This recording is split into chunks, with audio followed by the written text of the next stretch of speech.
آپ کو یاد ہے 9/11 کے بعد کیا ہوا تھا؟ ایک شخص کو دنیا کا سب سے بڑا دشمن قرار دیا گیا، پھر ایک دن خبر آئی وہ مارا گیا، لاش نہیں دی گئی، قبر نہیں بنائی گئی، کہا گیا تاکہ وہ علامت نہ بن جائے۔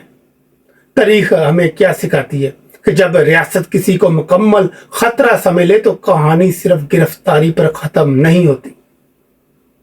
اب اپنے ملک کی طرف آئیں، کہانی کہاں سے شروع ہوئی؟ پہلا انجیکشن رجیم چینج کا، ایک منتخب حکومت گئی، کچھ نے کہا آئینی عمل تھا، کچھ نے کہا بیرونی دباؤ تھا، قوم تقسیم ہو گئی۔ دوسرا انجیکشن پارٹی کو کمزور کرنے کا، تیسرا انجیکشن پارٹی کو توڑنے کا، چوتھا انجیکشن الیکشن کو متنازع بنانے کا، پانچواں انجیکشن یہ تاثر کے کم نشستوں والا اقتدار میں اور زیادہ عوامی حمایت کا دعویٰ کرنے والا جیل میں۔ چھٹا انجیکشن عوامی عدالتوں پر سوال، فیصلوں کی سمت، انصاف کی رفتار۔ ساتواں انجیکشن آئینی ترمیم، 26ویں، 27ویں اور کیا مزید بھی۔ آٹھواں انجیکشن صوبائی حکومتوں کو غیر مستحکم کرنے کا۔ نواں انجیکشن قوم کو اپنے مسائل میں الجھا دینے کا، مہنگائی، ڈالر، بے روزگاری۔ 10واں انجیکشن عوام کو محدود کرنے کا، تصویر کو اسکرین سے ہٹانے کا، ملاقاتوں کو کم کرنے کا، رابطوں کو مشکل بنانے کا۔ 11واں انجیکشن خوف کا۔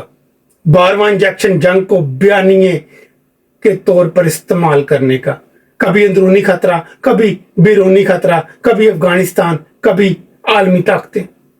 اور اب جب طبی علاج کی خبریں آتی ہیں، جب انجیکشن کی بات ہوتی ہے تو سوال پھر وہی اٹھتا ہے، کیا ہم ایک تسلسل دیکھ رہے ہیں یا یہ سب الگ الگ واقعات ہیں؟